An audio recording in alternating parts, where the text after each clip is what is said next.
O mere anyị ka anyị mara ihe. Ọ bụrụ ka anyị kwere. O mere anyị ka anyị mara ihe. What's up, family and friends? Welcome to the Woke Nation.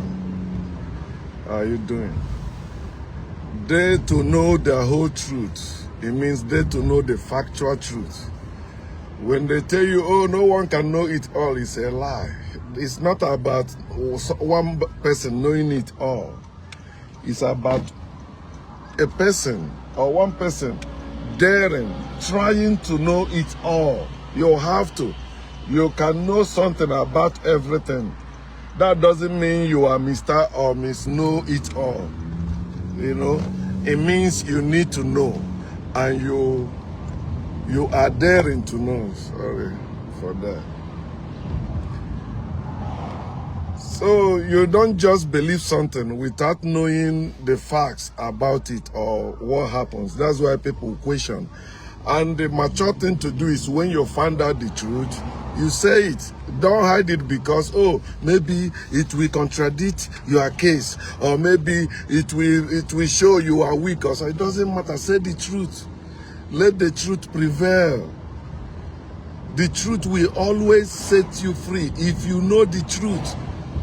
Some of you adopted another person's problem that is not your problem. You are fighting another person's war. Why is that? You are not happy because you are fighting for others. Instead of, fight well. You are fighting for others ignorantly. Just as many people accepted that Satan or devil is their enemy when they haven't seen Satan or devil, they haven't done them anything. So when bad thing happen, they say it's Satan, it's devil. Why? Because some evil people scripted that God is good all the time. Satan is bad or evil all the time, especially black all the time. God is white all the time, and Satan is black all the time. And you see the black people believe that and grow up with that, inheriting another person's enemy. Satan is not your enemy. Why are you seeing him as your enemy? Something you don't like happen, you say Satan is a liar. The devil is a liar. Well, you are just inheriting another person's enemy. If Satan is God's enemy, Satan is not your enemy. Okay? So, why not find out the truth? Ask questions. Judge the case. Judge the matter. Stop thinking that somebody's brain is functioning better than yours. What if it is your own that is functioning better than that person? You value so much. Your parents, your elders, these educated ones, the titled ones. Engage your brain. Nobody was born with two sets of brain. Everybody was born with one, and they function the same. You are the one that will engage it. That person you think, oh, he's speaking deep, he's doing this. That person is engaging his own brain. So you have to dare to know the truth. They taught us to believe without seeing. That means you accept something to be true without seeing facts, without seeing the truth about it. You need the whole truth. That's why when as case goes on, you see people coming up with different, they say, oh, this one is contradictory, or this one is this, You see people, they say, oh, he said this before, now he's saying this. Because especially two people that are fighting over something, each one will be trying to claim his right. So how do we know who is right? Facts, not feelings. Facts, not emotions. Facts, not mere words. Facts. You can't go to court and win a case with words. It's impossible. You say your testimony is the authority, or it's a lie. Your testimony must be based on facts. You have to present evidence, not just mere words. Or 5 people came, as they say in the Bible, every truth must be established by 2 or 3 witnesses. What if 3 of them are evil and plotted against one person? They have to bring evidence, not their words.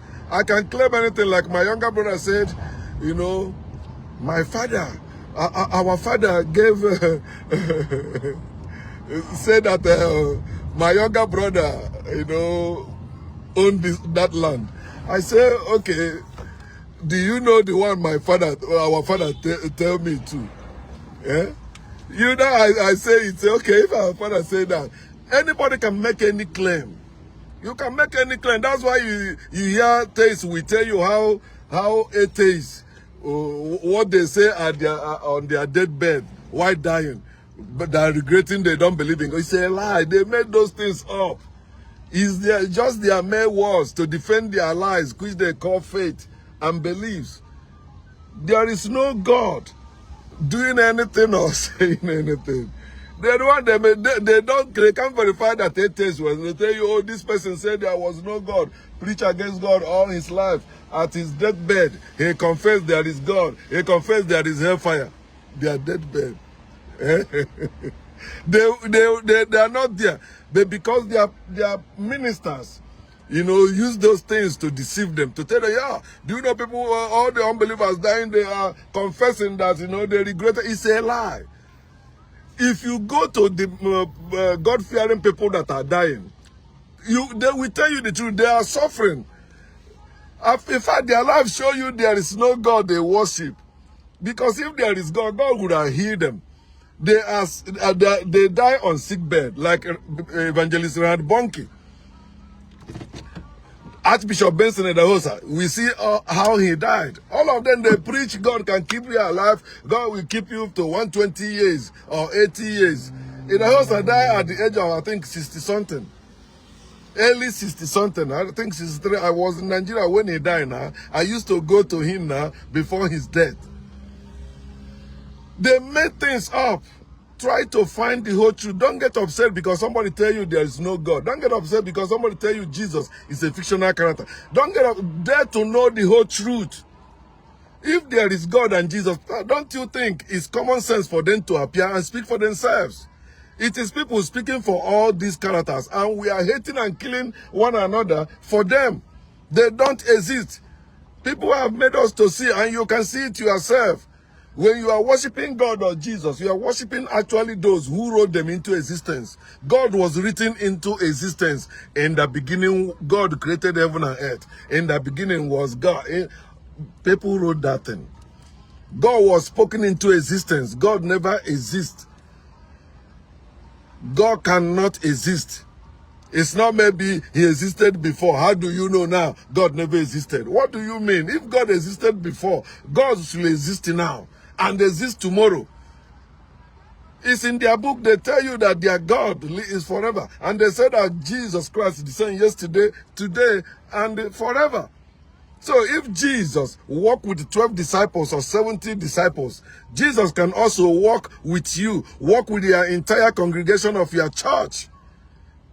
Today, in fact, Jesus said, where he is, there you will also be. And where 2 or 3 are gathered in his name, he will be in the midst of them, not in their head, not in their vision, not in their dream, not in their revelation, not in prophecies. Stop letting all these hungry-looking people keep robbing you. And after a while, they begin to live better than you.